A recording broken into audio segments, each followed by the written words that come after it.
अझै पनि प्रदेश तथा स्थानीय तहमा प्रशासनिक, कानुनी र संस्थागत संरचनाहरू निर्माणमा व्यस्त छौँ। सबै तहका अधिकांश सरकारहरूले कृषि, पूर्वाधार, उद्योग, स्वास्थ्य र शिक्षा जस्ता महत्त्वपूर्ण क्षेत्रहरूमा समृद्धिको एजेन्डा बोकेर लगानी बढाउन प्रतिबद्ध देखिन्छन्। जनताको तीव्र आर्थिक विकासको सोच र अपेक्षालाई आँट मर्ने गरी नारा सबैले प्रशस्त रूपमा लगाए। केही योजनाहरू तयार पनि गरिए, तर प्रत्येक प्रदेशको वास्तविक सम्भावना र लगानीको अवस्थाको विषयमा व्यवस्थित मूल्याङ्कन अझै पनि हुन सकेको छैन। यसबाहेक सङ्क्रमणकालीन यो अवस्थामा सार्वजनिक वित्तीय व्यवस्थापनको राष्ट्रिय ढाँचा सुदृढ गरिनु उत्तिकै आवश्यक देखिन्छ। व्यापार घाटाको उदास लाग्दो चित्रमा सुधार गर्नु छ। प्रतिबद्धता पुरा गर्न र परिणाम प्राप्त गर्ने बेलैमा अनुकूल लगानी वातावरण गर्न अनिवार्य छ। संघीयता कार्यान्वयनमा रहेको वर्तमान अवस्थामा विशेष परियोजनाहरूको योजना बनाउने र त्यसको कार्यान्वयन गर्ने अभूतपूर्व अवसरहरू पनि हामीसँग त्यत्तिकै छन्, जसले अर्थव्यवस्था र जनताको जीवनस्तर बदल्न सक्छ। आजको हाम्रो छलफलको उद्देश्य अघिल्लो सत्रमा सिएनआईका अध्यक्षले भनिसक्नु भएको छ कि हरेक प्रदेशका आफ्ना लगानी क्षेत्रका प्राथमिकताहरू के हुन सक्छन्, सम्भावित लगानीकर्तालाई आकर्षण गर्न र प्रदेशभित्रका उद्योगहरूलाई लाभान्वित हुने गरी कस्तो खालको साझेदारी गर्न सकिन्छ वा कस्तो नियमन सुधार आवश्यक छ पहिलाउने प्रयास गर्छौँ। आजका वक्ता अथवा यो पहिलो सेसनमा प्रत्येक प्रदेशका मन्त्रीज्यूहरू हुनुहुन्छ, उद्योग मन्त्रीज्यूहरू हुनुहुन्छ। म क्रमैसँग उहाँहरूलाई परिचय गराउँछु। त्योभन्दा पहिले म आजको यो सेसनको चेयर गरिदिनको लागि म नेपाल सरकारका अर्थमन्त्री, वर्तमान अर्थमन्त्री डाक्टर युवराज खतिवडाज्यूलाई हार्दिक अनुरोध गर्दछु। डाक्टर खतिवडा नेपाली अर्थविद हुनुहुन्छ। उहाँ नेपाल राष्ट्र ब्याङ्कको पहिलो 15औं गभर्नर हुनुहुन्थ्यो र डाक्टर युवराज खतिवडा विक्रम सम्वत 2059 देखि 62 सम्म नेपाल सरकारको राष्ट्रिय योजना आयोगको उपाध्यक्ष समेत हुनुहुन्थ्यो। आजका पेनलिस्टहरू हुनुहुन्छ। म क्रमैसँग चिनाउँछु। 3 नम्बर प्रदेश अरुण प्रसाद नेपालजी, नेपाल कम्युनिस्ट पार्टी। 4 नम्बर प्रदेशबाट विकास लम्सालजी, नेपाल कम्युनिस्ट पार्टी। 6 नम्बर प्रदेशबाट नन्दसिंह बुढाजी हुनुहुन्छ। कर्णाली प्रदेशबाट आउनु भएको छ, मलाई विशेष रूपमै स्वागत गरौँ। अक्सर राजधानी काठमाडौँले कर्णाली कहिले पनि सम्झेन भन्ने धारणा मलाई पनि लाग्छ। 7 नम्बर प्रदेशबाट माया भट्टजी हुनुहुन्छ, उहाँलाई पनि स्वागत गरौँ। 3 नम्बर प्रदेशबाट अरुण प्रसादजीबाट सुरु गर्छु। तपाईँको प्रदेशमा लगानी बनाउने अवसर र रोजगारी कस्तो छ? तपाईँको योजना के छन् मन्त्रीज्यू? म सर्वप्रथम त यो धेरै महत्त्वपूर्ण विषयमा नेपाल उद्योग परिसङ्घले जो छलफलको आयोजना गर्यो, म धन्यवाद दिन चाहन्छु।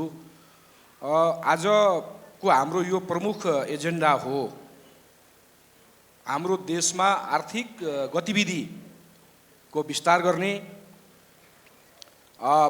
नेपाल र नेपाली समाजलाई समृद्ध बनाउने। यो आजको हाम्रो प्रमुख चाहिने एजेन्डा हो र यो एजेन्डालाई केन्द्र भागमा राखेर जो छलफलको आयोजना गरेको छ, यो समिटको आयोजना गरेको छ सिएनआईले, यो धेरै राम्रो काम भएको छ भन्ने मलाई लाग्छ र म धन्यवाद दिन चाहन्छु। जहाँसम्म 3 नम्बर प्रदेशमा उद्योग लगानीको विषय छ, उद्योगमा लगानीको विषय छ, उद्योग क्षेत्रको विकास गर्ने विषय छ। अब हामीले हेर्दाखेरि एकदम धेरै यो पोटेन्सियल भएको क्षेत्र हो, यो 3 नम्बर प्रदेश हो। यसको भौगोलिक अवस्थिति बिचमा छ। सबैतिर यसको पहुँच हुनसक्छ, पूर्व पहुँच हुनसक्छ, पश्चिम पहुँच हुनसक्छ, उत्तर दक्षिण सबैतिर पहुँच हुनसक्छ। यो लगानी, उद्योग, औद्योगिकरण गर्नको निमित्त यो भौगोलिक हिसाबले धेरै महत्त्वपूर्ण छ। यो हामी सबैले जानेको बुझेकै कुरा हो। यसबाहेक यो पहिला पनि अहिले जो स्थिति छ उद्योग व्यवसायको, वास्तवमा 3 नम्बर प्रदेश अगाडि छ। हामीसँग भएका औद्योगिक क्षेत्रहरूमध्ये करिब 1/3 औद्योगिक क्षेत्र यहीँ छ। अरू त्यस्तो उत्पादनसँग सम्बन्धित चाहिने अरू इन्स्टिट्युसनहरू जो छ त्यो अरूको तुलनामा मात्रै भन्न खोजेको मैले तुलनात्मक हिसाबले यहाँ छ। हामीलाई यतिले पर्याप्त भएको छैन, हामी यसलाई अगाडि बढाउन चाहन्छौँ। अझ यहाँ लगानी होस्, यहाँका स्रोत साधनहरूको अधिकतम उपयोग गर्न सकियोस्, आर्थिक गतिविधि बढोस् र रोजगारीको व्यापक सिर्जना होस् भन्ने हामी चाहन्छौँ। म संक्षिप्तमा थोरै विषयहरू मात्रै उल्लेख गर्न चाहन्छु। हामीले नीति कार्यक्रम बनाइरहँदाखेरि एउटा विषयलाई धेरै महत्त्वका साथ उठाएका थियौँ कि यो वर्षलाई हामीले उद्योग वर्षको रूपमा घोषणा गर्नुपर्छ भनेर प्रदेश सरकारको नीति कार्यक्रममा यो वर्षलाई उद्योग वर्ष घोषणा गरिएको छ र तदनुसार कतिपय चाहिँ बजेटरी व्यवस्थाहरू हामीले गरेका छौँ। म यहाँहरूलाई जानकारी गराउन चाहन्छु कि हामीले बजेट बनाइरहँदाखेरि यो प्रदेशमा पहिले रहेका औद्योगिक क्षेत्रहरू जति छन् यसभन्दा बाहेक प्रदेशको छुट्टै औद्योगिक क्षेत्र हुनुपर्छ, औद्योगिक क्षेत्र निर्माण गर्नुपर्छ भनेर हामीले व्यवस्था गरेका छौँ। औद्योगिक करिडोरहरू निर्माण गर्न सकिने पर्याप्त सम्भावना छ। हामी करिडोरहरू निर्माण गर्ने योजनामा छौँ। उद्योगलाई ग्रामीण स्तरसम्म पनि जोड्नुपर्छ। अब स्थानीय तहमा पनि उद्योगहरू पुर्याउनुपर्छ। त्यसैले ग्रामीण क्षेत्रलाई सम्बोधन गर्ने गरी उद्योग ग्रामहरू निर्माण गर्नुपर्दछ र अझ त्योभन्दा तल्लो स्तरमा पनि साना घरेलु उद्योगहरूको चाहिँ विकास गर्नको निमित्त होइन तलसम्म पनि जानुपर्छ भनेर हामीले सोच र योजना बनाएका छौँ। हामीले तदनुकूलको बजेटको व्यवस्था पनि गरेका छौँ। हाम्रो प्रदेशमा उद्योगमा लगानी गर्नको निमित्त सबैतिर आह्वान गर्न चाहन्छौँ। देशभित्र देश बाहिर सबैतर्फ हामी आह्वान गर्न चाहन्छौँ। आह्वान हामीले गरि पनि रहेका छौँ। हामी उद्योगलाई क्लस्टरिङ गर्नुपर्छ। अब निश्चित प्रकृतिका उद्योगहरू निश्चित क्षेत्रमा हुनुपर्दछ भन्ने मान्यता राख्दछौँ। तदनुकूलको योजना बनाउने काम पनि हामीले गरेका छौँ।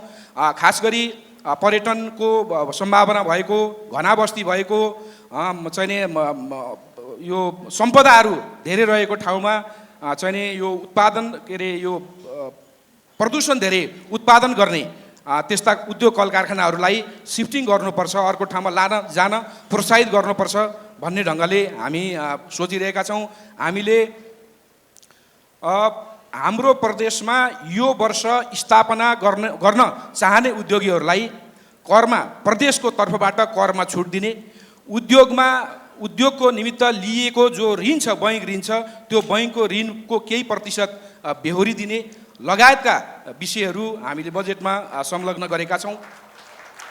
हामी उद्योगमा श्रम मैत्री वातावरण बनाउन चाहन्छौँ र सकेसम्म हाम्रो दिशा भनेको उद्योगहरू हडताल मुक्त हुन्, हडताल नहोस्, उत्पादन बन्द नहोस् भन्ने ढङ्गले हामीले योजनाहरू बनाइरहेका छौँ। यहाँहरूलाई थाहा छ प्रदेश एकदम यसको इतिहास छोटो छ, यसको पृष्ठभूमि छोटो छ। हामीले चाहँदै पनि भने जस्तो गरी विविध कारणले गर्दा काम गर्न सकेका छैनौँ। हामीसँग नीतिको अभाव छ, कानुनको अभाव छ, हामीसँग पूर्व अनुभव छैन, कर्मचारीको समस्या छ। यी कारणले गर्दाखेरि भने जस्तो काम गर्न सकिएको छैन।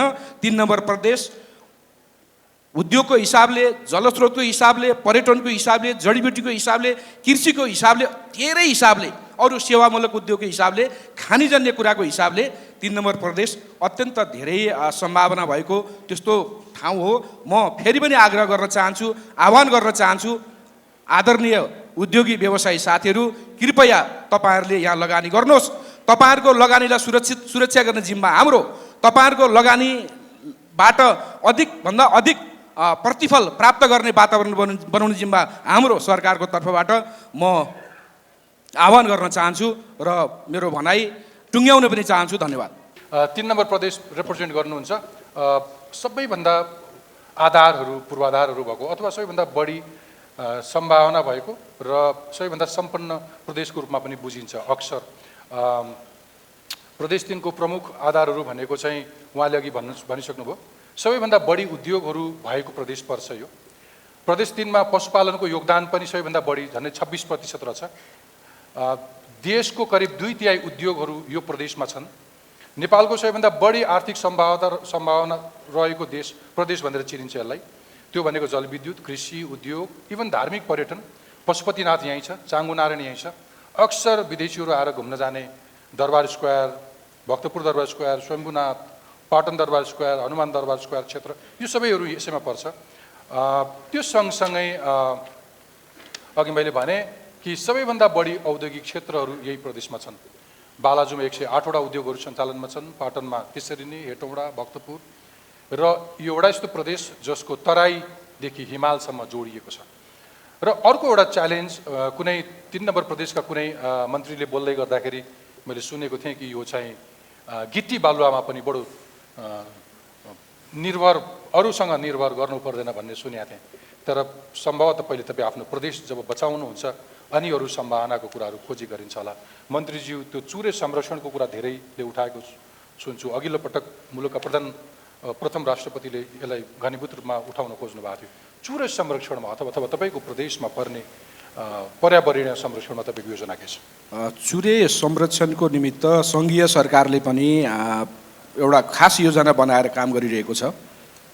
राष्ट्रपति चुरे संरक्षण समिति बनाएर काम भइरहेको छ र 3 नम्बर प्रदेशको केही भाग चुरेभित्र पर्छ र यो चुरेलाई संरक्षण गरिएन भने हामी वातावरणीय पर्यावरणीय हिसाबले निकै ठुलो सङ्कटमा पर्छौँ भन्ने बारेमा हामी सजग छौँ।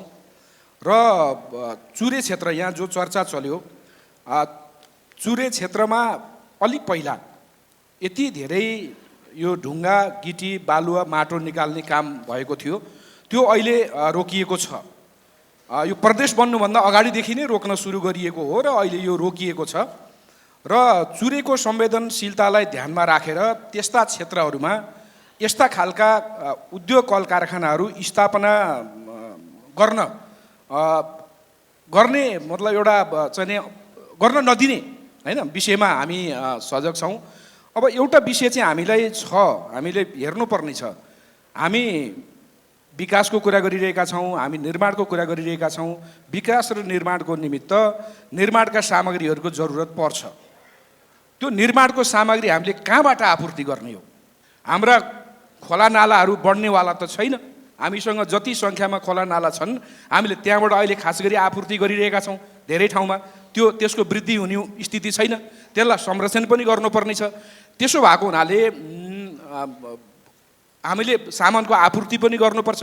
त्यसैले यो के गर्ने, यसको विकल्प के हुनसक्छ भन्ने बारेमा हामी प्रदेशभित्र छलफल पनि गरिरहेका छौँ। र म एउटा यहाँहरूलाई जानकारी गराउँ, हामीले नीति कार्यक्रम बनाइरहँदाखेरि एउटा व्यवस्था गरेका छौँ नीति कार्यक्रममा कि हामीसँग थुप्रै पहाडहरू छ, हामीले दीर्घकालिक खालको चाहिँ एउटा स्रोतको खोजी गर्नुपर्छ, अध्ययन गरौँ, पर्यावरणीय हिसाबले घटीभन्दा घटी क्षति हुने त्यस्तो एउटा ठाउँ हेरौँ र त्यसलाई स्थायी ढङ्गले निर्माणका सामग्री निकाल्नको निमित्त उत्खनन गर्ने काम गरौँ। त्यो 20 वर्ष, 30 वर्ष, 40 वर्ष चल्न सक्छ। त्यो सामान निकालिसकेपछि जमिन रहन्छ, जो प्लेन जमिन रहन्छ त्यहाँ हामीले सहरको स्थापना गर्न सक्छौँ, अरू केही कुराहरू गर्न सक्छौँ। यो ढङ्गले अब सोच्नुपर्छ कि यसो गरियो भने एउटा चाहिँ स्थायी खालको निर्माण सामग्री प्राप्त गर्ने हामीले स्रोत बनाउन सक्छौँ होला। होइन भने नदी दोहनदेखि लिएर गएर जो संवेदनशील क्षेत्रको दोहनको विषय छ यसलाई चाहिँ जोगाउन गाह्रो हुने हामीले देखिरहेका छौँ। र यसको 3 नम्बर प्रदेश यसको स्थायी समाधानको निमित्त प्रयत्नशील रहेको म जानकारी गराउन चाहन्छु। धन्यवाद मन्त्रीज्यू। अब म 4 नम्बर प्रदेशतिर दौडौँ, समय दौडै छ त्यहाँबाट। 4 नम्बर प्रदेशको अलिकति पृष्ठभूमि दिन्छु कि यो 4 नम्बरको मुख्य समस्यामै जाउँ। मन्त्रीज्यू मनन गर्नु होला, हामी चाहिँ लगानी बढाउने अवसर र रोजगारी शीर्षकमा छलफल गरिरहेछौँ, त्यसतिर केन्द्रित हुनु होला। तर पनि तपाईँ 4 नम्बर प्रदेशको मुख्य समस्याहरू तपाईँको अगाडि राख्छु। यो पनि विकट भूगोल, बाढी पहिरो भूक्षयको समस्या छ, छरिएको र अव्यवस्थित बस्ती छ यो प्रदेशमा, विकासको पूर्वाधारको कमी छ, ऊर्जाशील जनशक्ति र राष्ट्र पुँजीको विदेश पलायन अत्याधिक छ, उद्योग कल कारखाना कमी छन्, विकासमा एकीकृत कुनै मोडल छैन, भड्किलो र खर्चिलो जीवनशैली छ, संरक्षण र वातावरण मैत्री दिगो विकासप्रति खासै त्यस्तो चासो दिएको पाइँदैन, कृषिमा व्यावसायिकता अत्यन्तै कमी छ। कृषियोग्य जमिनको जथाभावी खण्डीकरण छ। यद्यपि जग्गा जमिन प्रशस्त छ, जमिन बाँचिने क्रमहरू बढ्दो छ। किसानले अहिले पनि मल बिउ प्रविधिमा उनीहरूको अत्यन्तै न्यून पहुँच छ, सिँचाइको अभाव छ र कृषि उत्पादन व्यवस्थित हुन सकिरहेको छैन, बजारको कमी छ। मन्त्रीज्यू, तपाईँको प्रदेश विकासका लागि चुनौतीहरू के छन्, तिनको समस्या के हो र लगाडी बढाउने अवसर र रोजगारी कसरी सिर्जना गर्दै हुनुहुन्छ आफ्नो प्रदेशमा? सर्वप्रथम त म आयोजकहरूलाई हार्दिक धन्यवाद दिन चाहन्छु। यो हाम्रो लागि अत्यन्तै ठुलो एउटा अवसर हो। गण्डकी प्रदेश सरकारले मुलुक सङ्घीयतामा गइसकेपछि हाम्रो प्रदेशको समृद्धि र विकास कसरी अगाडि बढाउन सकिन्छ भनेर हामीले पनि केही आफ्ना योजनाहरू अगाडि सारेका छौँ र यो यहाँहरूको अगाडि सेयरिङ गर्ने राख्ने जुन अवसर आयोजकले दिनुभएको छ, यसको लागि म आयोजकलाई धन्यवाद दिन चाहन्छु। भर्खरै केही कुराहरू राख्नुभयो, यहाँले राखेका केही कुराहरू ती समस्या पनि छन्, तर त्यसमा अलि बढी के हो भने हाम्रो प्रदेशलाई काठमाडौँले हेर्ने, सङ्घीय केन्द्रीयताले हेर्ने ती चाहिँ अब गलत हेराइहरू पनि हुन् र मैले हाम्रो प्रदेशको बारेमा केही सम्भावनाहरूको बारेमा राख्न चाहन्छु र म विशेष गरी यो इन्टरप्रिन्योरसिप यो चाहिँ समिटमा लगानीकर्ताहरूलाई तपाईँहरू आउनुहोस् हाम्रो प्रदेशमा लगानी गर्नको लागि, हजुरहरूलाई हामी रातो कार्पेट ओछ्याउन चाहन्छौँ र अहिलेसम्म निजी क्षेत्र नाफा नपाएसम्म लगानी गर्न आउँदैन, त्यो हामीले राम्ररी बुझेका छौँ। तपाईँलाई नाफाको हामी एस्योर गर्न चाहन्छौँ र के हाम्रा सम्भावनाहरू छन् त्यो कुरा पनि म राख्न चाहन्छु। अहिले हामी चाहिँ नेपालमा उद्यमशीलता भएन, रोजगारी सिर्जना भएन, नेपालीहरू विदेश पलायन भए, अब हामीले धेरै दैनिक जसो नेपालीहरूको अब लासहरू आउँछन् भन्ने हामीले यो धेरै कथाहरू हामीले सुन्यौँ, त्यो सबै नेपालीलाई थाहा छ। अब त्यो कुरातिर नजाउँ, अब हामी अगाडि बढ्ने कुरातिर जाउँ। गण्डकी प्रदेश सरकार नेसनल इन्जिनको रूपमा इकोनोमीलाई ह्यान्डल गर्न चाहन्छ। त्यो हाम्रो चाहना मात्र होइन, त्यो सम्भावना पनि छ। अहिले गण्डकी प्रदेशमा अब 2020 को लास्टमा 2021 को जुलाईमा हामी अन्तर्राष्ट्रिय उडान चाहिँ हुँदैछ गण्डकी प्रदेशबाट, पोखराबाट। दैनिक जसो 20 वटा फ्लाइट त्यहाँबाट अन्तर्राष्ट्रिय क्षेत्रमा हुन्छन्। त्यसबाट 200 जना पर्यटकहरू आयो भने पनि 4000 पर्यटक दैनिक पोखरामा आउने सम्भावना छ। हामीले पर्यटनलाई पहिलो प्राथमिकतामा राखेका छौँ। हामी गण्डकी प्रदेश सरकार गठन भइसकेपछि 4 गते हाम्रो 1 वर्ष पुग्दैछ। हामी दिनमा हामीलाई चाहिँ के अरे भोक छैन, रातमा हामीलाई निद्रा छैन। 4000 पर्यटक पोखरामा आउँदाखेरि हामीले पर्यटकहरूलाई राख्ने कहाँ हो? हामीसँग अहिले हाम्रो स्ट्याटस हेर्दाखेरि जम्मा 25,000 मान्छेलाई दैनिक हामी राख्न सक्छौँ। अब हामीलाई 2 लाख मान्छे पर्यटकहरू राख्न सक्ने क्षमताको वृद्धि गर्नुपर्नेछ। तपाईँ केमा लगानी गर्न चाहनुहुन्छ? हामीले यो चाहिँ हुन त सबैभन्दा धेरै उद्योग भएको काठमाडौँ, यो 3 नम्बर प्रदेश भन्नुभयो। हाम्रो काठमाडौँमा अन्तर्राष्ट्रिय चाहिँ उडान भएर आउँछ। हाम्रो बुटिक एयरपोर्ट भनेर हामीले भनेका छौँ। खोइ हाम्रो चाहिँ त्यो एयरपोर्टबाट नेपाली विदेशीहरूले जाँदाखेरि लैजाने चिज के हो? त्यो रोग पोखरालाई नलागोस्, त्यो रोग गण्डकी प्रदेशलाई नलागोस् भनेर हामी चिन्तित छौँ। म लगानी उद्यमीकर्ताहरूलाई आह्वान गर्न चाहन्छु, हामी पोखरामा तपाईँ होटेलमा लगानी गर्न चाहनुहुन्छ कि, तपाईँ रिसोर्टमा लगानी गर्न चाहनुहुन्छ कि, तपाईँ चकलेट बनाउने उद्योग बनाउन चाहनुहुन्छ कि, हाम्रो संसारभरि सबैभन्दा राम्रो दुध हामी उत्पादन गरेर तपाईँलाई दिन्छौँ, किसानहरू दुध उत्पादन गर्न तयारी हुनुहुन्छ, तपाईँ लगानी गरेर राम्रो चकलेट, नेपालको चकलेट भनेर जाने पर्यटकले नेपाली ब्रान्ड बोकेर जाने बनाउनको लागि हामी लाग्ने कि को लाग्ने? ल त्यो तयारी हौँ। 23 अर्ब रुपियाँ चाहिँ विदेशी लगानी हुँदैछ हाम्रो गण्डकी प्रदेशमा। त्यो 23 अर्बबाट हामीले अपर्च्युनिटी लिने, हामीले लगानी गरेर फाइदा लिने हामीसँग के सोच छ? म उद्योगीहरूसँग अनुरोध गर्न चाहन्छु। म अघिल्लो संविधान सभाको सदस्य पनि हो। संसारका 20-30 वटा देशमा पुग्दा गैर आवासीय नेपालीहरूसँग नि मैले भेटेको छु। म आज तपाईँलाई अलि रुखो शब्दमा पनि भन्न चाहन्छु, 1 लाख रुपियाँ 1 करोड रुपियाँ जम्मा गरेपछि 1 अरबका गफ गर्ने कुरा हामी व्यवसायीले पनि छोडिदिउँ। एक्चुअली खुट्टामा टेकेर आउनुहोस्। निजी क्षेत्र आफ्नो लगानी गर्दा प्रतिफल चाहन्छ, त्यो हामी वातावरण बनाउँछौँ। तपाईँ केमा लगानी गर्नुहुन्छ? तपाईँले पशुपतिनाथ काठमाडौँमा हुनुहुन्छ, तर मुक्तिनाथ त गण्डकी प्रदेशमा नि हुनुहुन्छ नि। मुक्तिनाथको पानी मात्र तपाईँले भारतको चाहिँ के अरे हामी चाहिँ हिन्दुस्तानमा लगेर बेचौँ त एक बोतल पानी 500 रुपियाँमा बिक्री हुन्छ। हामी किन घडेरीमा मात्र लगानी गर्छौँ? ल त्यति पानीमा लगानी गर्न आउनुहोस्, तपाईँलाई के कुराले रोक्छ? हामी तपाईँलाई दिन तयार छौँ। यहीँ पशुपतिमा ल्याएर मुक्तिनाथको पानी बेच्न सकिन्छ। हामी चाहिँ के अरे यो मुक्तिनाथको पानी एक बोतलको 500 रुपियाँ हो भने बेच्न सकिन्छ, तर हामी त्यसमा लगानी गर्न तयार छैनौँ। तपाईँ गण्डकी प्रदेशमा सबभन्दा राम्रो सुन्तला पाइन्छ। हामी दावाका साथ भन्छौँ हाम्रो सुन्तला संसारको जुनसुकै बजारमा लगेर परीक्षण गर्नुहोस्, त्यसको टेस्ट भिन्दै छ। हामीसँग स्ट्रबेरी पाइन्छ, हामीसँग त्यो धेरै त्यस्ता फलफुलका कुरा गर्नुहुन्छ भने धेरै चिज छन्। त्यसलाई हामी चाहिँ लगानी गरेर अन्तर्राष्ट्रिय बजारमा त्यसको क्वालिटी नगिर्ने गरी त्यसलाई संरक्षण गरेर लगानीका लागि ल म यो छु भनेर आउनुहोस्। हामी लगानी सम्मेलन पनि गर्न खोज्दैछौँ। हामी भरसक नेपाली लगानीकर्ताहरूले नै त्यसमा इन्भेस्ट गरून् भन्ने चाहन्छौँ। यदि तयार भएन भने विदेशी लगानीकर्ता लिएर आएर भए पनि हामी रोजगारी सिर्जना गण्डकी प्रदेशमा गर्छौँ भनेर हामी 1 वर्षभित्र हामीले सङ्घीय सरकारको लगानी सम्मेलनमा पनि हाम्रा प्रोजेक्टहरू ल्याउने भनेर हामी प्रोजेक्ट एनालाइसिस पनि गर्दैछौँ। हामी पर्यटनलाई पहिलो प्राथमिकतामा राखेका छौँ, त्यो त्यत्तिकै लहटमा राखेका होइनौँ। त्यसलाई हामीले एनालाइसिस गरेर राखेका छौँ। पर्यटकहरू आउँदाखेरि धेरै उनीहरूले खर्च गर्न सक्छन्।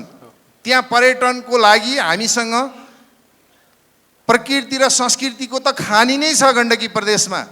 तपाईँ हिमालदेखि जङ्गल सफारीसम्म हामीसँग छ।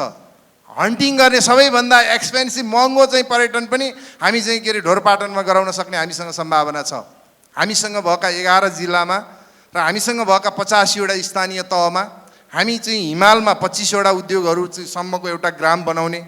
अहिलेसम्म पोखरामा एउटा मात्र औद्योगिक क्षेत्र छ, त्यो पनि एकदम थल पर्ने अवस्थामा छ। अब हामी त्यसलाई एसेम्ब्ली इन्डस्ट्रीको लागि पनि हामी तयारी गर्न खोज्दैछौँ। विद्युतमा पनि हाम्रो राम्रो सम्भावना छ। अहिले पनि गण्डकी प्रदेशले देशको नेसनलको चाहिँ सेन्ट्रल ग्रिडमा 62% कन्ट्रिब्युसन गरेको छ।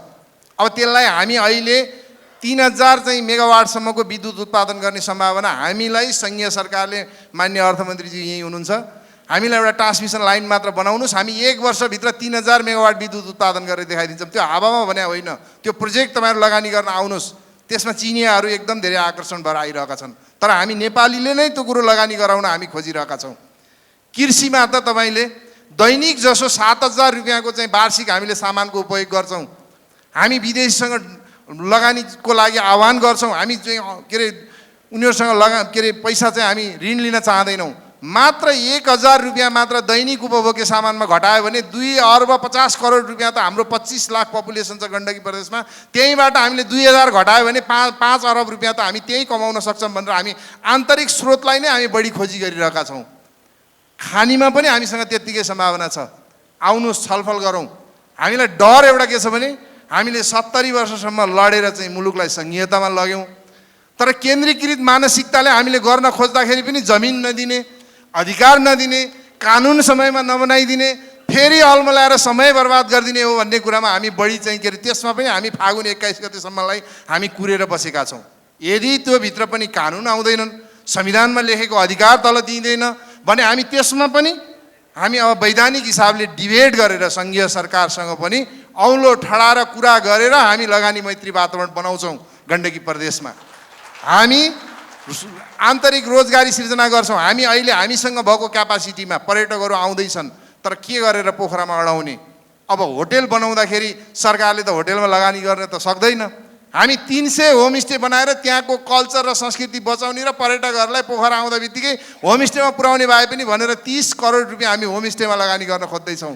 त्यसले संस्कृतिको जगेर्ना गर्छ।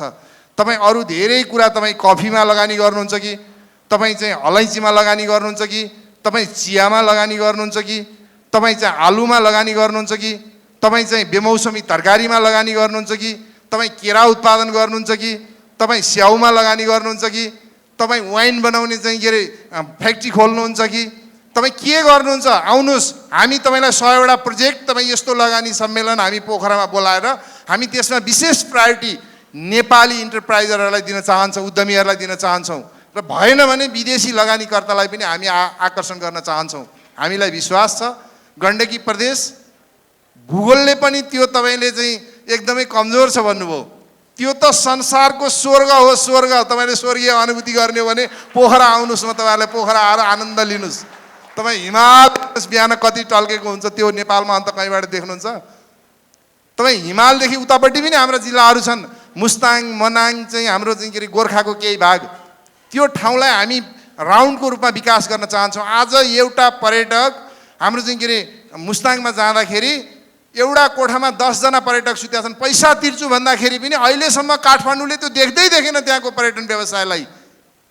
हामी त्यो सबै कुरा चाहिँ अब गण्डकी प्रदेश सरकारले नेतृत्व गरेर गर्न चाहन्छ।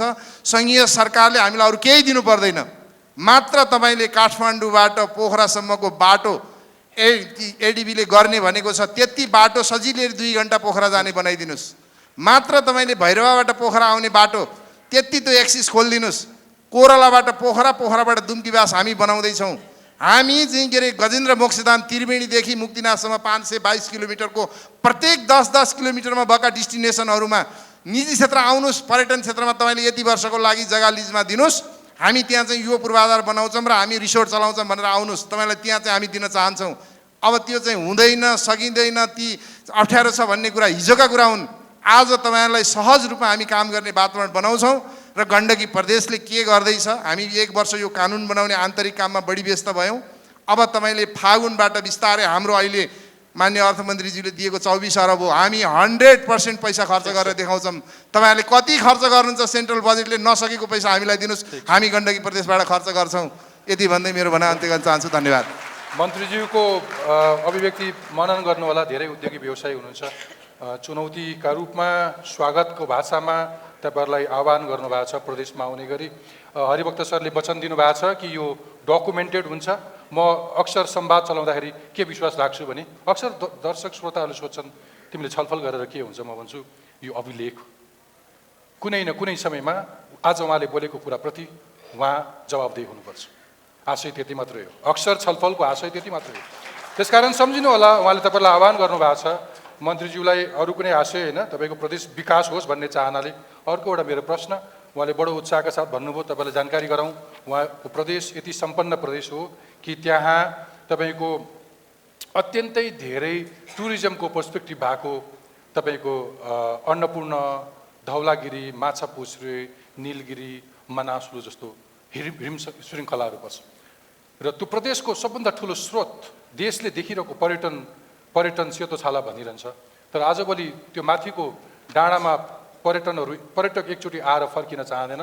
अस्तिसम्म त्यो रकमा अथवा त्यो सुन्दर बाटोमा पदयात्रा गर्ने पर्यटक अहिले धुलाम्बे सडकमा हिँड्दाखेरिको नमिठो अनुभव लिएर जान्छ। मन्त्रीज्यू, म त्यो एरिया ट्रेक गरेको छु। तपाईँको सबै कुरा आह्वान गरिरहँदाखेरि मेरो प्रदेशमा यो छ भनिरहँदाखेरि ती ट्रेकिङ रुटहरूलाई व्यवस्थित गर्न के गर्नु भएको छ? अर्को तपाईँको प्रदेशमा बहुमूल्य खनिज उत्खनन गरेर रोजगारी अथवा विकासको ठुलो सम्भावना छ, त्यसका लागि कसरी हेर्नु भएको छ? त्यो पनि केही कङ्क्रिट टु द पोइन्ट तपाईँको प्लान केही भन्न सक्नुहुन्छ? अथवा लगानीका लागि अथवा रोजगारीको अवसर कसरी उत्पन्न हुन सक्छ? हामीले विगतमा के थियो भने सडक थिएन। 46 सालको परिवर्तनपछि 51 सालमा स्थानीय तहमा केही पैसा गएपछि अहिले प्रत्येक गाउँ-गाउँमा सडकहरू पुगेका छन्। त्यसले सडक नहुँदाखेरिको यो चाहिँ ट्रेकिङ रुटहरूलाई केही विस्थापित गरेको कुरा सत्य हो। तर अहिले हाम्रो चाहिँ योजना के छ भने 85 वटा स्थानीय तहमा त्यसको सेन्टरसम्म, त्यो जनसमुदाय बसेको ठाउँसम्म हामीले सडक लान्छौँ। हामी ब्ल्याकटप गर्छौँ 2 वर्षभित्र। त्यसले हाम्रो ट्रेकिङ रुटलाई, केही पुरानो ट्रेकिङ रुटलाई, काठमाडौँले देखेको ट्रेकिङ रुटलाई विस्थापित गरेको कुरा सत्य हो। केन्द्रले देखेको ट्रेकिङ रुटलाई विस्थापित गरेको कुरा सत्य हो। तर त्योभन्दा हजारौँ गुणा राम्रा ट्रेकिङ रुटहरू हामी अब यसै साल हामीले 20 वटा ट्रेकिङ रुट बनाउँदैछौँ। तपाईँले राउन्ड धौलागिरी, बेनीबाट दरबाङ हुँदै, इटलिन केम हुँदै, तपाईँले चाहिँ धौलागिरी बेस क्याम्प हुँदै तातो पानी निकाल्दाखेरि संसारका चाहिँ साहसिक पर्यटकहरूको त्यो केन्द्रै बन्छ। काठमाडौँले थाहा पाउनु पर्यो, केन्द्रले थाहा पाउनु पर्यो।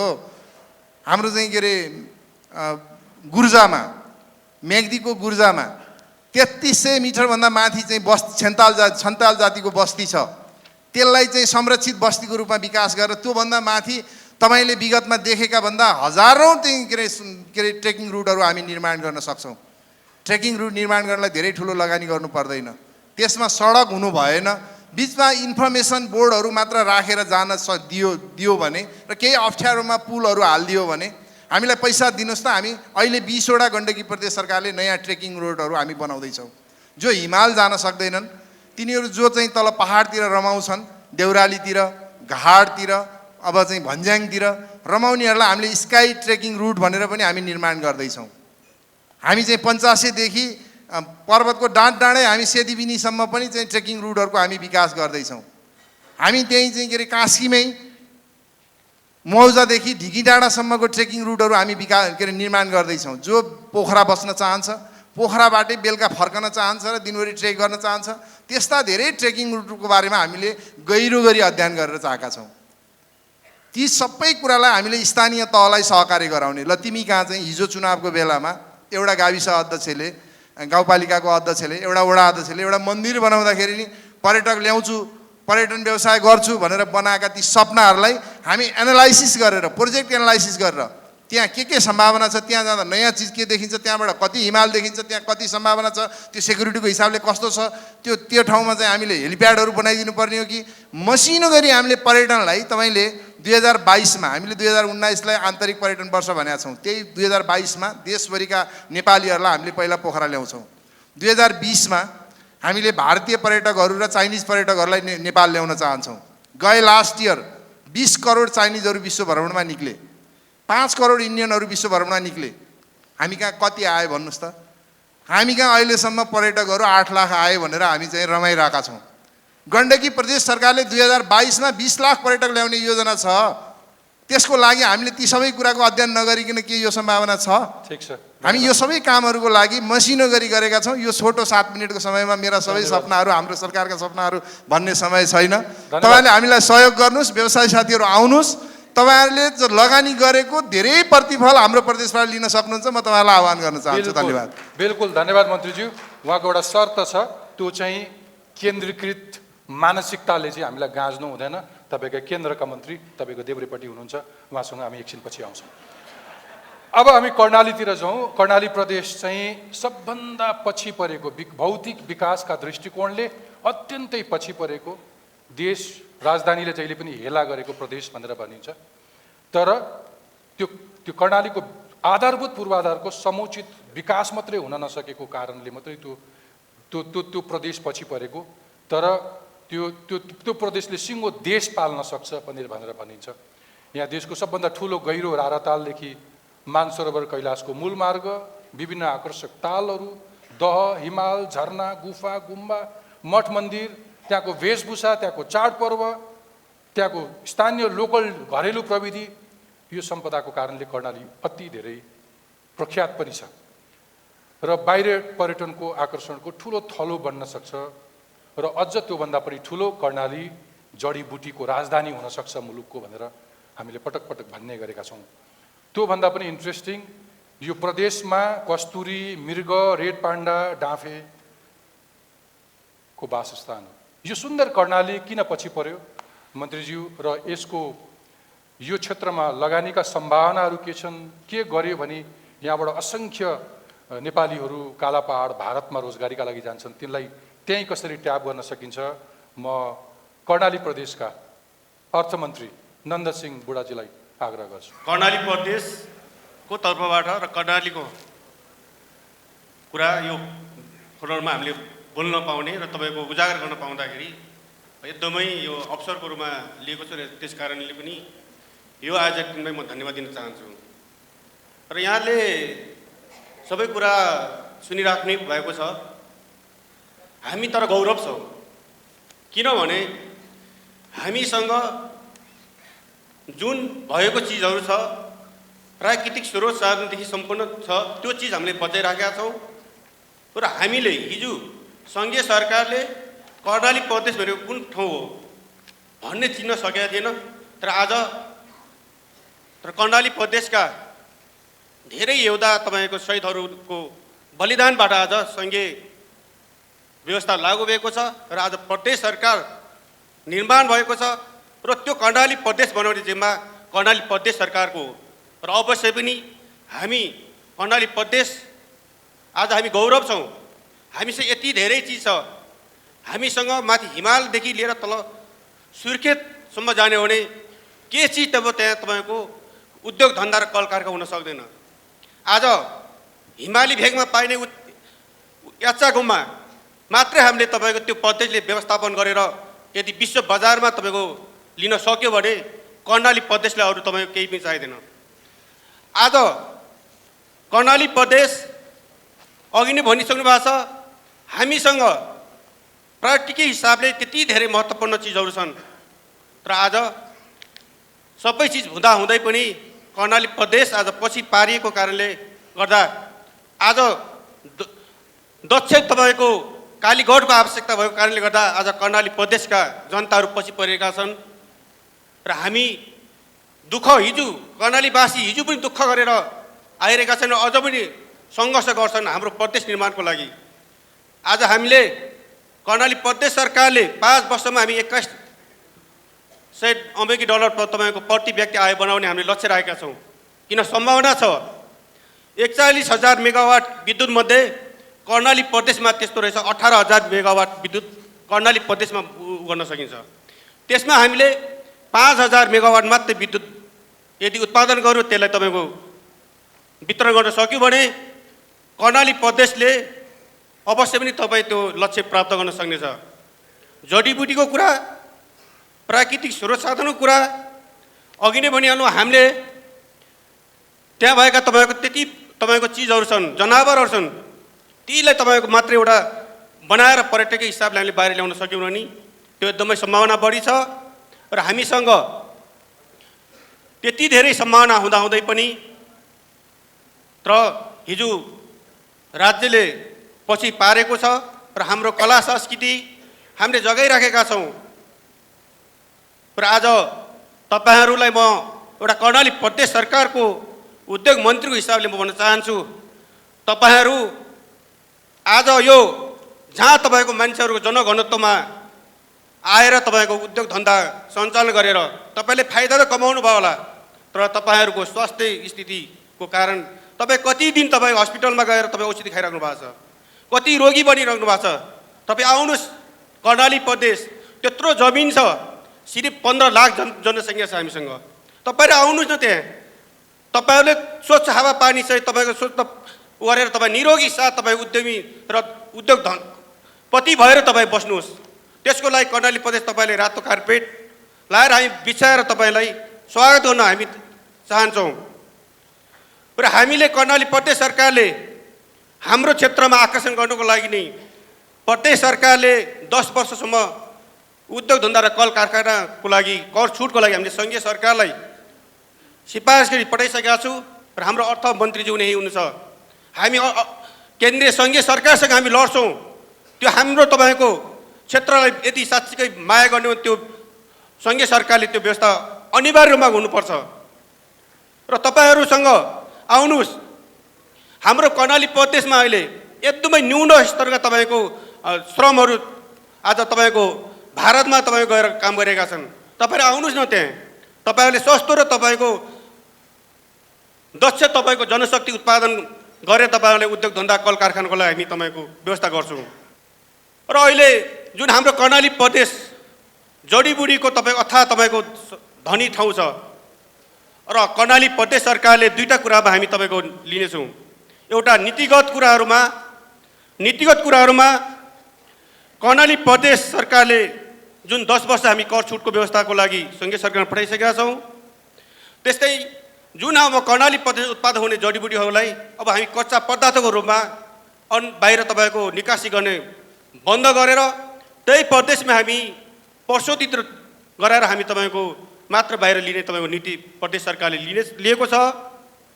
र हामीले हाम्रो प्रदेशमा के कति सम्भावना छन् त्यसको लागि हामीले एउटा प्रोजेक्ट ब्याङ्कको तपाईँको छिटै नै प्रोजेक्ट ब्याङ्क हामी तपाईँको तयार पार्नेछौँ। र यहाँहरू आउनुहोस् अनि हामी तपाईँहरूलाई कुन कुन क्षेत्रमा तपाईँको लगानी गर्न चाहनुहुन्छ हामी त्यही क्षेत्रमा तपाईँहरूलाई उपलब्ध गराउने हामीले नीति लिएका छौँ। त्यस्तै तपाईँहरूलाई अब उद्योग कल कारखानालाई सबैभन्दा महत्त्वपूर्ण सुरक्षाको नै कुरा हो र आउनुहोस् हामी सुरक्षाको नि पूर्ण रूपमा ग्यारेन्टी दिएर तपाईँहरूलाई हामी निमन्त्रणा गर्न चाहन्छौँ। र यदि साँच्चीकै कर्णाली प्रदेशमा लगानी गर्न चाहनुहुन्छ भने तपाईँहरू आउनुहोस्, हिमालमा जानुहोस्, च्याङ्ग्रा र चौरी पालेर तपाईँहरूले ठुलो आम्दानी कमाउन सक्नुहुन्छ। चौरीको मासु अहिले तपाईँको अन्तर्राष्ट्रिय उसमा बिक्री गर्न सकिन्छ। चौरीको तपाईँको खुल्लुबाट तपाईँको पस्मिना हुन्छ। चौरीको दुधबाट चिजहरू बन्न सक्छ। त्यसै तल तपाईँको अहिले उद्योग धन्दा कल कारखाना र तपाईँको हाम्रो प्रदेशमा त्यति धेरै खनिज वस्तुहरू छ। ती खनिजहरूलाई तपाईँ निकालेर तपाईँको उत्खनन गरेर तपाईँ गर्न सक्यो भने नि यति धेरै तपाईँको हामीले तपाईँको छ। त्यसैले म तपाईँहरूलाई भन्न चाहन्छु, अहिले कर्णाली प्रदेशको रारा र फोक्सुन्दोमा अब हामी तपाईँको चाँडै नै होटल व्यवसाय गर्न पाउने गरी हामी तपाईँको सङ्घीय सरकारसँग, पर्यटन मन्त्रालयसँग र वन मन्त्रालयसँग हामी छलफल गरिरहेका छौँ। आउनुहोस् तपाईँहरू, हाम्रो प्रदेशका प्रत्येक तपाईँको के तपाईँको सांस्कृतिक धार्मिक स्थलहरूमा आउनुहोस्, तपाईँहरूले होटल व्यवसाय गर्नुहोस्, उद्योग धन्दा कल कारखाना खोल्नुहोस्। त्यसको लागि कर्णाली प्रदेश सरकार रहन्छ। र हामीले अहिले हामी तपाईँको एउटा हिजो राज्यले प्रदेश निर्माणको क्रममा पनि सङ्घर्ष गरेर तपाईँको त्यो प्रदेश निर्माण भएको छ। र त्यही सन्दर्भमा अहिले हामी चाइनासँग तपाईँको जोड्ने 3वटा नाका तपाईँको छन्। हुम्लाको हिल्सा, मुको नाम्चालाग्रा र डोल्पाको धोमोरिङला, यो 3टै नाका तपाईँको 2-3 वर्षभित्रमा सिमानासम्म मोटर बाटो तपाईँको हामीले अगाडि तीव्र रूपमा अगाडि बढाइरहेका छौँ।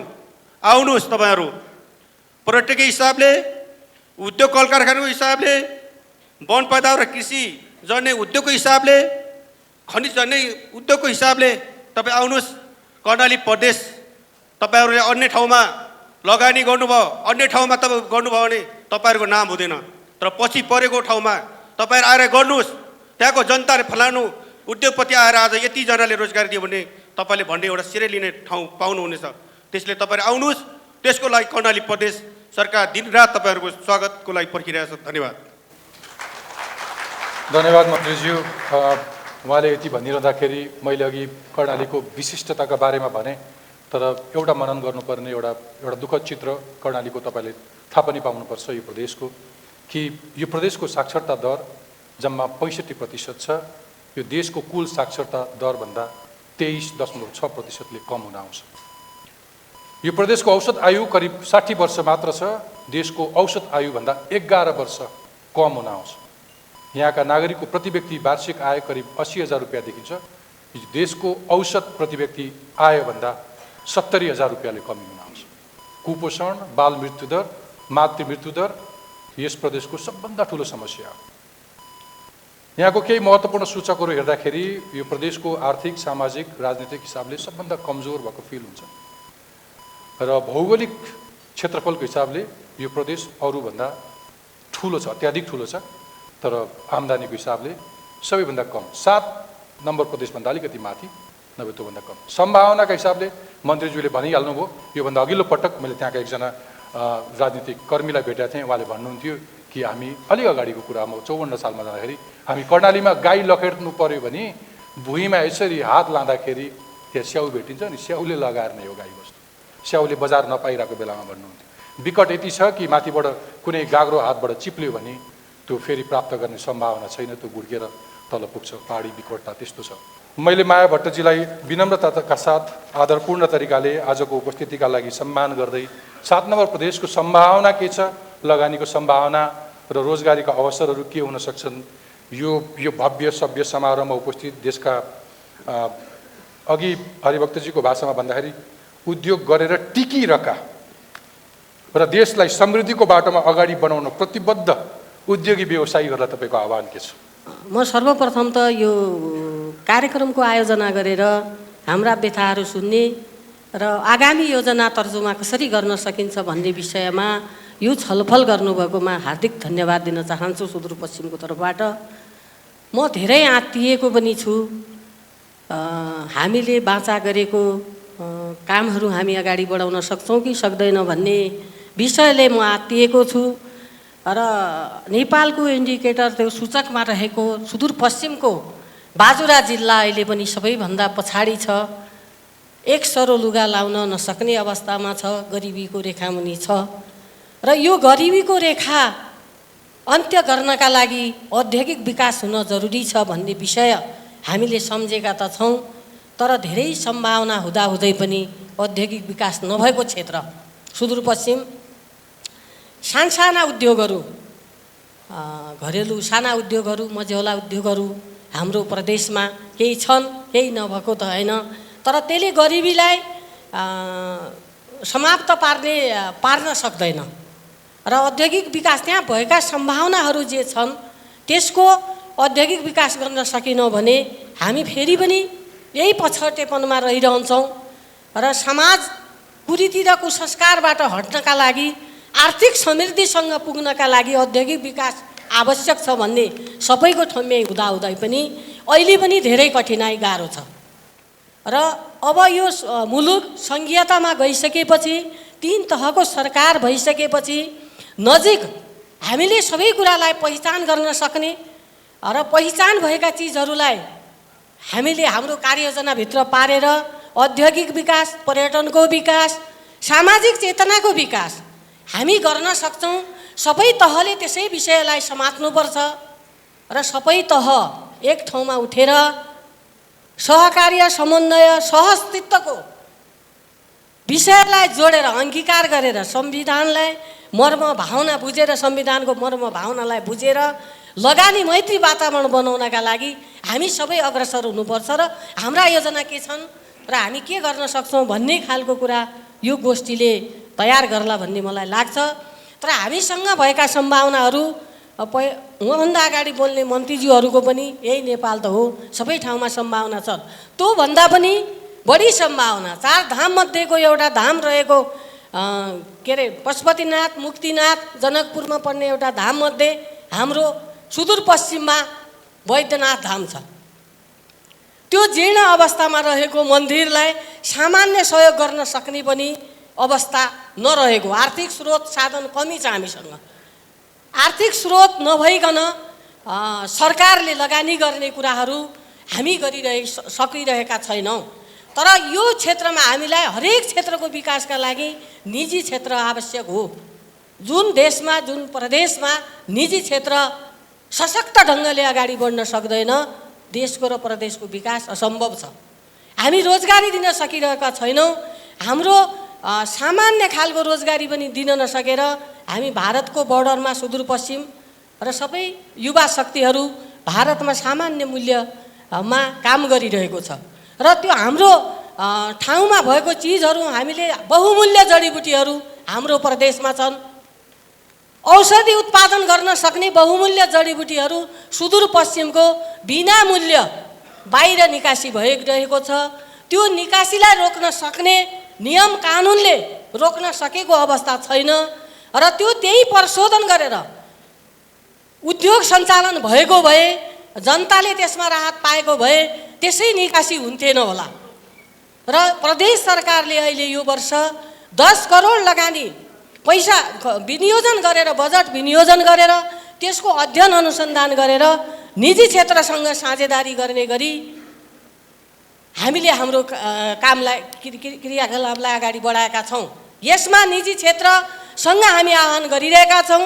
हामीले अध्ययन गरेको ठाउँमा उद्योग सञ्चालन गर्नका लागि, औद्योगिक विकासका लागि निजी क्षेत्र जान सक्छ भने हामी आह्वान गर्न चाहन्छौँ, स्वागत गर्न चाहन्छौँ।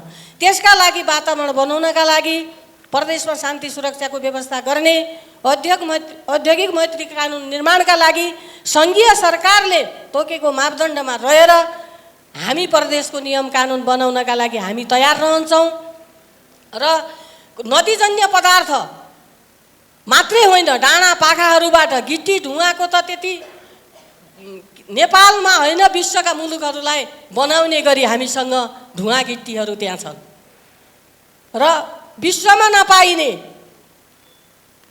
तामा खानी लुवा खानी हाम्रो प्रदेशमा छ। पहिला हामी सानै हुँदाखेरि त्यहीको लुवाले के अरे भाँडाहरू बनाएर हामीले खाना पकाउने गरेको हामीले पनि देखेका छौँ। तर अहिले जब हामी अगाडि बढ्दै गयौँ त्यो चिजहरू त्यहाँको हराएर गएको छ र त्यसका लागि पनि अध्ययन गर्नका लागि पनि हामीले बजेट विनियोजन गरेका छौँ। त्यसमा पनि भोलि अध्ययन अनुसन्धानबाट आएको रिपोर्टमा उद्योगहरू सञ्चालन गर्नका लागि निजी क्षेत्रलाई म आह्वान गर्न चाहन्छु र हामीसँग भएको थुप्रै सम्भावनाहरूलाई प्राकृतिक स्रोत साधनहरूलाई हामीले परिचालन गर्न सक्यौँ। गर्ने वातावरण बनाउनका लागि अहिले तिनटै तहको सरकारले त्यो मैत्री कानुनहरू निर्माणमा सहयोग गरिदिनुपर्छ भन्ने मेरो पहिलो अनुरोध हो। अहिले पनि सङ्कुचित विचारहरू रहने हामीले छेला औद्योगिक क्षेत्र घोषणा गरेको 10 वर्ष भइसक्यो र त्यो छेला औद्योगिक क्षेत्र घोषणा गरिसकेपछि पूर्व मन्त्रीज्यूको इनिसिएसनमा त्यो औद्योगिक क्षेत्र घोषणा हुनुपर्छ भन्ने उहाँले भन्नुभएको थियो।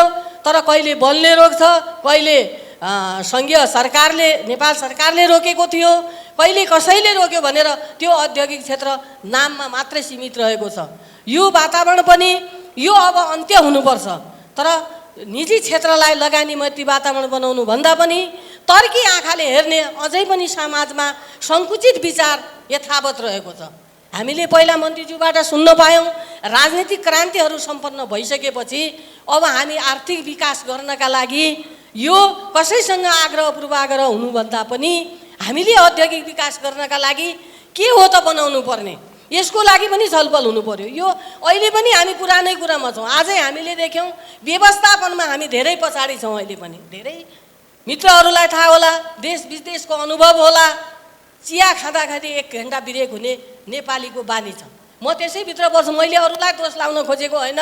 हामी फुलमाला लाउन धेरै सकिरहेका छौँ, शिलान्यासहरूमा छौँ, उद्घाटनहरूमा छौँ। फुल पनि इन्डियाबाट किनेर ल्याउनु पर्ने अवस्था छ। यसको अन्त्य गराउनका लागि कानुन मात्रै होइन, हाम्रो सामाजिक चेतना पनि परिवर्तन गर्न जरुरी छ। हामीसँग उत्पादन गर्न सक्ने चिजहरू जापानिज लाउने, चाइनिज खाने, उत्पादन हुन सक्ने चिजलाई हामीले प्रोत्साहन नगर्ने हो भने र उत्पादन गर्न सक्ने चिजमा लगानी गर्न हामी प्रोत्साहित नहुने हो भने हामी लगानी गर्न सक्ने हो कि होइन? एउटा सामान्य मिल चलाउनका लागि विद्युत छैन, जलमा धेरै सम्पन्न भएको प्रदेश। म सानै हुँदा स्कुले बालक हुँदा पञ्चेश्वर परियोजना बन्छ भनेर हामीले सुनेका थियौँ। त्यो त्यस्तै स्थगित भयो कि के भयो त्यसको जानकारी नै भएन। हामीले लबिङ गर्न सकेनौँ कि कसै अरूले दिन मानेन कि यो यस्तै रह्यो। पञ्चेश्वर परियोजना स्थगित भयो भनेर सुन्यौँ, इन्डियाबाट बिजुली किनेर बाल्नुपर्ने अवस्था छ। जलमा धनी देश, धनी प्रदेश अनि जडीबुटीमा धनी प्रदेश। तर मलाई आफैलाई पनि मैले चुनाव जित्दाखेरि मन्त्री हुँदाखेरि भनेको छु, उद्योग सञ्चालन गर्ने, रोजगारी सिर्जना गर्ने, समृद्ध बनाउने यो प्रदेशमा मेरो लक्ष्य हो भनेर भनेको छु। र त्यो कुरालाई मिट गर्नका लागि, त्यो कुरा साँच्चीकै गरेको हो भन्नका लागि मलाई सङ्घीय सरकारको सहयोग चाहिएको छ, स्थानीय तहको सरकारको सहयोग चाहिएको छ। र लगानी मैत्री वातावरण बनाउनका लागि एकजना एक ठाउँमा हुँदैन, सबैको त्यो वातावरण बन्नु पर्यो। लगानीकर्ताहरूले पनि यो देशलाई माया गर्नु पर्यो, प्रदेशलाई माया गर्नु पर्यो। सुदूरपश्चिममा हिजो मात्रै क्रिकेट खेल चलिरहेको थियो देशभरिको, एउटा स्टेडियम बनाउनका लागि हामी सकिरहेका छैनौँ। र यस्ता खालका योजनाहरूमा मैले एउटा मान्छेले मात्रै जानेर, एउटा विषयले मात्रै बुझेर आर्थिक समृद्धिको एजेन्डा झट्ट हामी समात्न सक्दैनौँ। सबैको ध्यान यतातिर केन्द्रित हुनुपर्छ। अहिले पनि महिलाहरू जीवन जोखिममा राखेर 3-4 दिनसम्म व्यथा लागेर हस्पिटल पुग्न सकिरहेको अवस्था छैन, धेरै पछाडि रहेको छ। कर्णाली भन्दा पनि सुदूरपश्चिम पछाडि रहेको छ। यो प्रदेशलाई अगाडि बढाउनका लागि त्यहाँ भएको स्रोत साधनलाई परिचालन गर्ने गरी नीति निर्माणमा म आफू लाग्नेछु र निजी क्षेत्रलाई आह्वान गर्नेछु। कर छुटको विषयमा पनि हामी लाग्नेछौँ र कर छुट गरेर भए पनि योजना के अरे हामीले सञ्चालन गरेका साना उद्योगहरू त जीर्ण अवस्थामा रहेका छन् भने रुग्ण भएका उद्योगहरूलाई हामीले गर्न सक्ने वातावरण बनाउनका लागि पनि अझै पनि म सङ्घीय सरकारसँग अर्थमन्त्रीज्यूसँग जोरदार माग गर्न चाहन्छु। यो अरू प्रदेशभन्दा सुदूरपश्चिम प्रदेशमा सम्भावना पनि अरू धेरै ठाउँ यहाँको भन्दा अरू ठाउँको भन्दा पनि सुदूरपश्चिममा रहेको हुनाले त्यतातिर ध्यान जाओस् भन्ने म आह्वान गर्न चाहन्छु र लगानी गर्ने मित्रहरूलाई स्वागत गर्न चाहन्छु, आह्वान गर्न चाहन्छु। यसै वर्षदेखि यो गोष्ठी गरेको हामीले साँच्चीकै उद्योगहरू सञ्चालन गर्ने वातावरण बनेछ, उद्योगहरू सञ्चालन भएछन् भन्ने हामीले खालि पर्यटन भन्यो सिमसार क्षेत्र मात्रै हेरौँ, हामीसँग भएको प्राकृतिक स्रोत साधन मात्रै हेरौँ होइन, उद्योगहरू पनि हेर्न जाउँ भन्ने, पर्यटनलाई उद्योगसँग जोड्ने, उद्योगलाई पर्यटनसँग जोड्ने वातावरण बनाउनका लागि म आह्वान गर्न चाहन्छु। र अनि मैले गर्नुपर्ने, हामीले सरकारको तर्फबाट गर्नुपर्ने कुरामा प्रदेश सरकारसँग म लबिङ गर्नेछु भन्दै मेरा भनाइहरू अन्त्य गर्छु। धन्यवाद। धन्यवाद मन्त्रीज्यू। यो सुदूरपश्चिम भनेको चाहिँ बडो इन्ट्रेस्टिङ छ। मैले अगाडिका प्रदेशहरूको न्यारेट गरेँ, गुगल गर्दा लिट्रेचर पनि भेटिँदो रहेछ, सुदूरपश्चिमको लिट्रेचर पनि भेटिएन।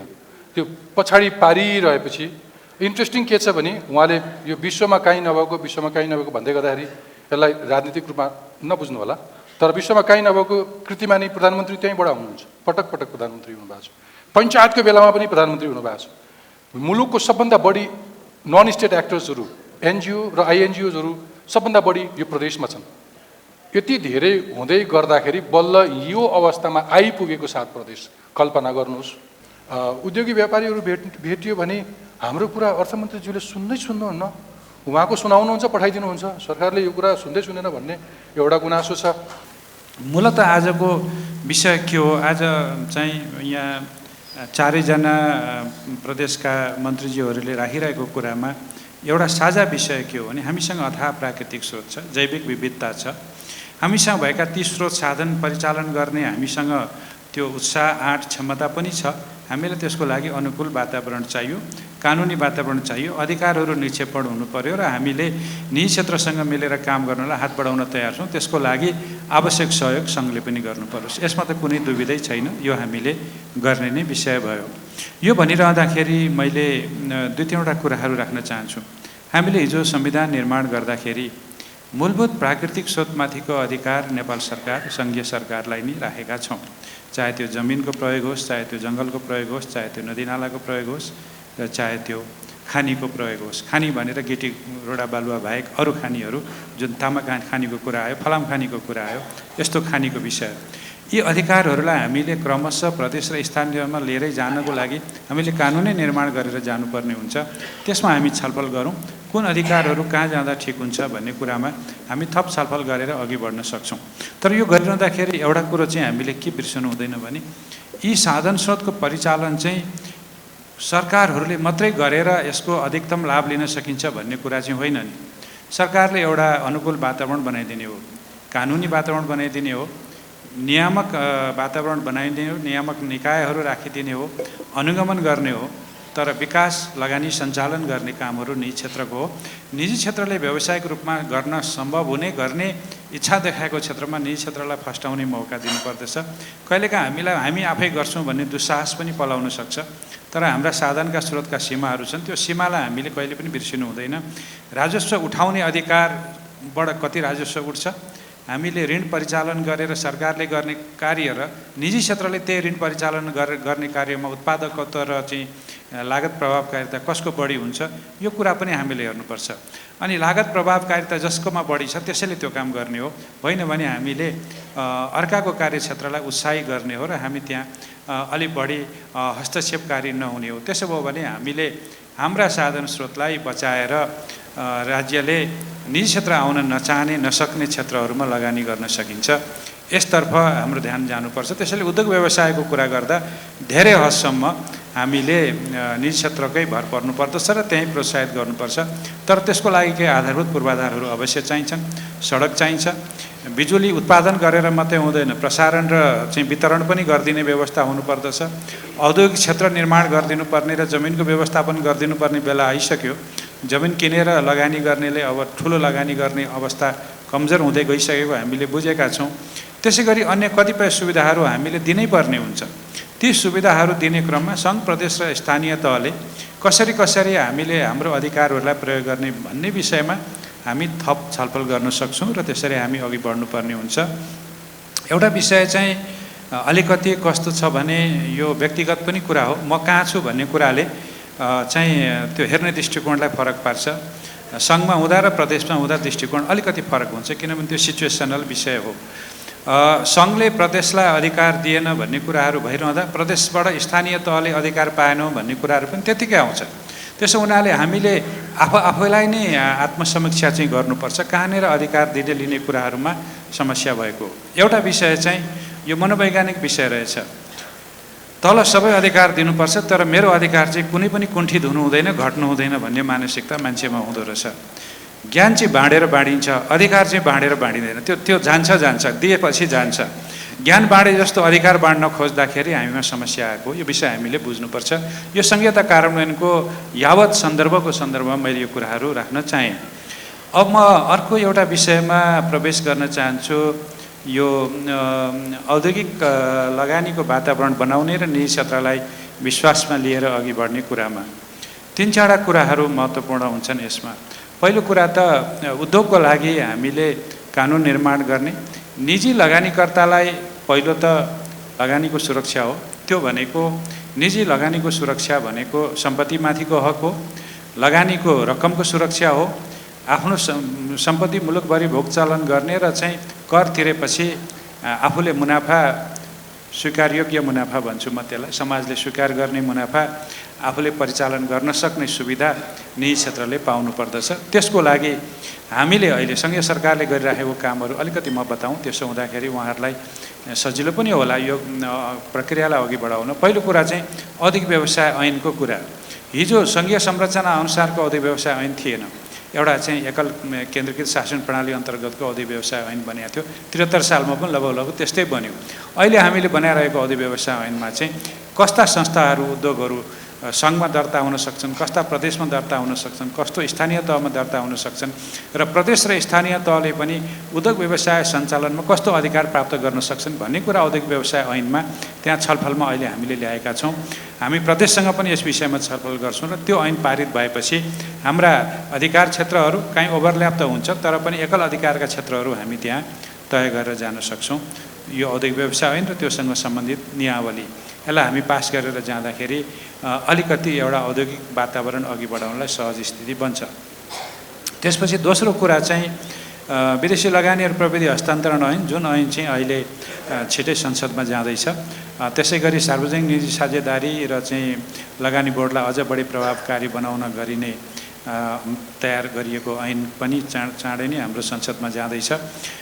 त्यसको अतिरिक्त अरू केही ऐन कानुनहरू पनि हामीले निर्माण गर्नुपर्नेछ। ती कानुनहरू पनि अहिले मस्यौदाको चरणमा छन्। यसमा म सम्बन्धित नेपाल सरकारका अरू मन्त्रालयको साथीहरूलाई पनि हामी आफ्नो तहबाट निर्माण हुने कानुनमा छलफल बहस अघि बढौँ, प्रदेश सरकारहरूसँग पनि उहाँहरूको राय लिएर त्यसअनुसार अघि बढौँ भन्न म यही फोरमबाट पनि आह्वान गर्न पनि चाहन्छु हाम्रै साथीहरूलाई पनि। अब यो कुराहरू गरिरहँदाखेरि दुईवटा कुरा हामीले जोड गर्न खोजेको कुरा हो। एउटा कुरा के हो भने हामीले दिने उद्योग स्थापनादेखि सञ्चालनसम्मका सम्पूर्ण अनुमति सुविधाहरू एकद्वारबाट दिउँ भन्ने। त्यो उद्योग मन्त्रालय अन्तर्गत साना उद्योग व्यवसाय जुन उद्योग मन्त्रालयमा दर्ता भएर सञ्चालनमा आउँछन् त्यसको लागि त्यो एकद्वार प्रणालीको स्वीकृति मन्त्री परिषदबाट भइसकेको छ। त्यसको पूर्वाधार पनि अधिकांश निर्माण भइसकेको छ। अब त्यो छिटै सञ्चालनमा आउँछ। त्यस्तै किसिमको सुविधा लगानी बोर्डबाट ठुला उद्योग व्यवसाय र पूर्वाधारमा लगानी हुने आयोजनाको लागि दिने भन्ने विषयमा हामीले कानुनमा नै व्यवस्था गरेर हामीले संसदमा लाँदैछौँ। त्यो पनि संसदले कानुन पास गरेपछि कार्यान्वयनमा जान्छ। त्यस्तै किसिमको सुविधा त्यस्तै सङ्घले जुन एक प्रकारले एकद्वार प्रणालीबाट जान खोजेको छ, सम्भवतः प्रदेशका मन्त्रीज्यूहरूले पनि त्यसलाई एउटा नमुना खाकाको रूपमा लिएर एकद्वार नीतिको प्रक्रिया अघि बढाउनु भयो भने प्रदेशमै पनि धेरै ठाउँ लगानीकर्ता गइराख्नुपर्ने अवस्था हुँदैन भन्ने कुरा म राख्न चाहन्छु। कर छुटका विषयहरू महत्त्वपूर्ण छन्।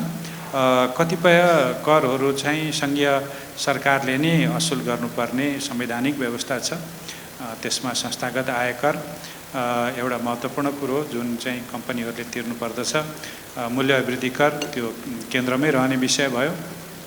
यस्तो विषयहरूमा चाहिँ अब औद्योगिक व्यवसाय ऐनमा जे व्यवस्था हुन्छ त्यसबाट धेरै टाढा जान सक्ने स्थिति हुँदैन। तर एउटा कुरा म के यहाँ भन्न चाहन्छु भने खास विशेष क्षेत्रहरूमा विशेष किसिमका उद्योगहरूलाई प्रोत्साहन गर्न सरकारले थप छुट सुविधाहरू दिन सक्छ।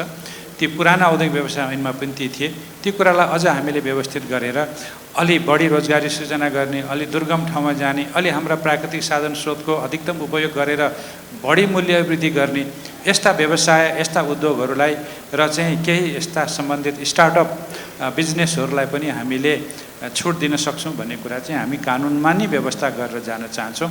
त्यसले गर्दाखेरि हाम्रो कर प्रणाली एउटा अनुमानयोग्य, प्रेडिक्टेबल भनौँ र चाहिँ एक किसिमले भन्ने हो भने वैज्ञानिक र वस्तुवादी हुन सक्यो भने लगानीकर्ताहरू करको माध्यमबाट आश्वस्त हुने कुराहरू हुन्छ।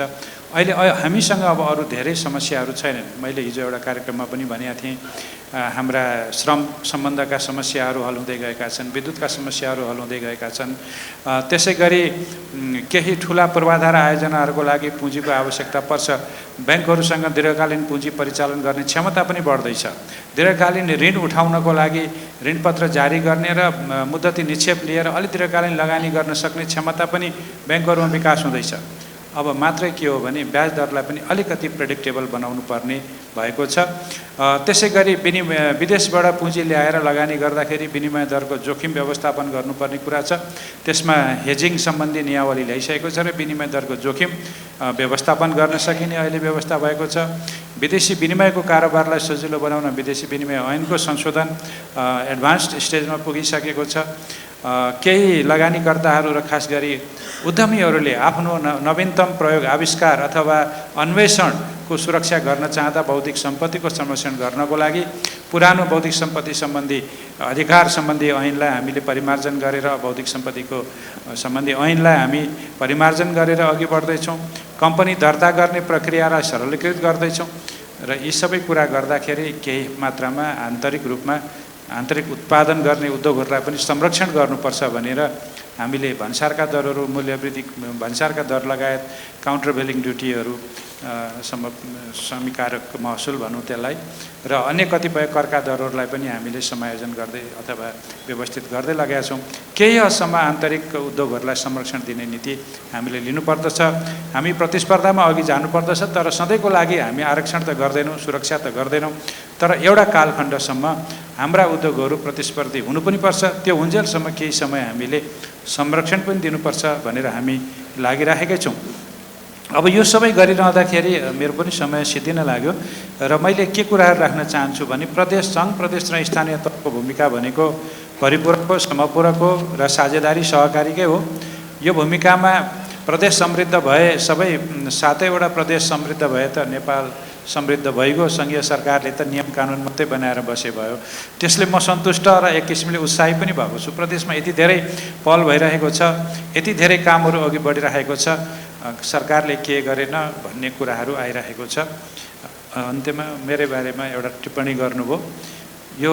योभन्दा ठुलो कुन समूहको कुरा सुन्नुपर्ने होला, मैले कसको चाहिँ कुरा कुन कुनामा गएर सुन्नुपर्ने होला? आम रूपका कुराहरू सबै सुनिएको छ। हामीले उद्योग व्यवसायका समस्याहरू, चाहे त्यो ब्याज दरका समस्या हुन्, चाहे त्यो लगानीसँग सम्बन्धित समस्या हुन्, ऐन कानुनका समस्या हुन्, कम्पनी दर्ता गर्दादेखि सञ्चालन गर्दासम्मका समस्या हुन्, सबैभन्दा सहज, सुलभ र सजिलो ब्युरोक्रेसी नेपालमा छ र त्यो ब्युरोक्रेसीको नेतृत्व गर्ने मन्त्रीहरू हामी सुलभ छौँ। मलाई कुनै हप्ता छैन यी क्षेत्रसँग हामीले संवाद नगरेको, छलफल नगरेको। अब अर्थमन्त्रीले सुन्नुपर्ने कुरा सबै सुन्नुपर्छ, नसुन्ने कुरा चाहिँ सुन्नै हुँदैन। मेरो ठाउँमा अर्को भए पनि सुन्नु हुँदैन।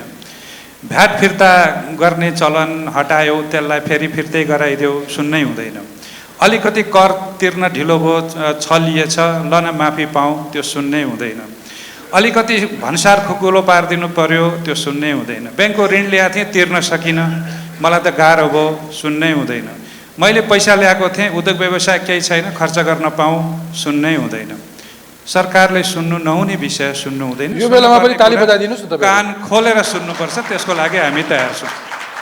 धन्यवाद। मन्त्रीज्यू, मेरो आशय के हो भने प्रदेश सरकार पनि नीतिगत रूपमा स्पष्ट हुनुपर्छ। मेरो प्रदेशका लगानीका अवसरहरू के हुन् त्यसलाई प्रपरली म्यापिङ गर्नुपर्छ। बिजनेसका अपर्च्युनिटिजहरू के हुन्, इन्भेस्टमेन्ट गर्दाखेरि त्यसको रिटर्न आउने असुरेन्स तपाईँले दिनुपर्छ। र सबभन्दा महत्त्वपूर्ण, यदि निजी क्षेत्र लगानी गर्न चाहन्छ भने तपाईँले वेलकम गर्न सक्नुपर्छ, निराशा बनाउदैन। र आदरणीय महानुभावहरू, सर्वप्रथम हामी यस प्यानलका अध्यक्ष माननीय डाक्टर युवराज खतिवडाज्यू अर्थमन्त्री, उहाँलाई यो कृतज्ञता स्वरूप यो पुष्पगुच्छा र एउटा सानो स्मृति चिन्ह हामी आज प्रदान गर्दैछौँ। हामी अत्यन्तै कृतज्ञ छौँ किनकि आज हामीले जुन एजेन्डा लिएर आएका छौँ त्यो गहकिलो मात्र होइन, संवेदनशील पनि छ र हामीले हाम्रो परिवेशलाई केलाएर हामीले अगाडिको बाटो थम्याउनु पर्नेछ। यस सभाको गरिमा बढाइदिनु भएकोमा माननीय अर्थमन्त्रीज्यूलाई हार्दिक आभार व्यक्त गर्दछौँ र क्रमशः हाम्रा प्रदेशका माननीय मन्त्रीज्यूहरू, क्रमशः प्रदेश 3बाट माननीय श्री अरुण प्रसाद नेपालज्यूलाई हामी यो कृतज्ञता ज्ञापन गर्न चाहन्छौँ। त्यस्तै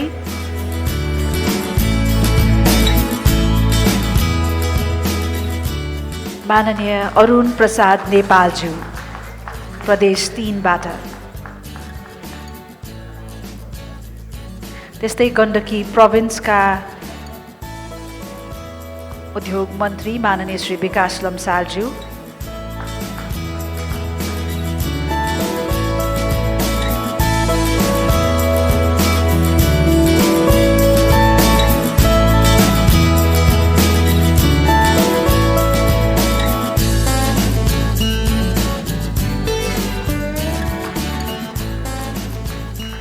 कर्णाली प्रदेशका माननीय मन्त्री श्री नन्दसिंह बुढाज्यू,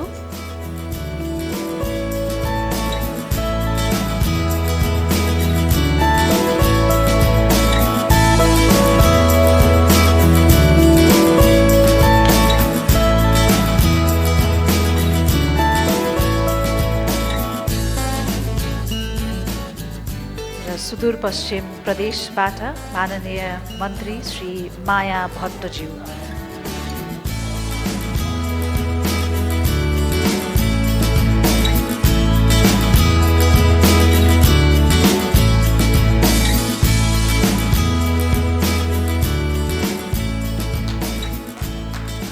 र अन्त्यमा यस सेसनका मोडरेटर वरिष्ठ पत्रकार एवं विचारक श्री दिलभूषण पाठकज्यूलाई यो सेसन अत्यन्तै प्रभावकारी र रोचक रूपमा सञ्चालन गरिदिनु भएकोमा कृतज्ञता स्वरूप यो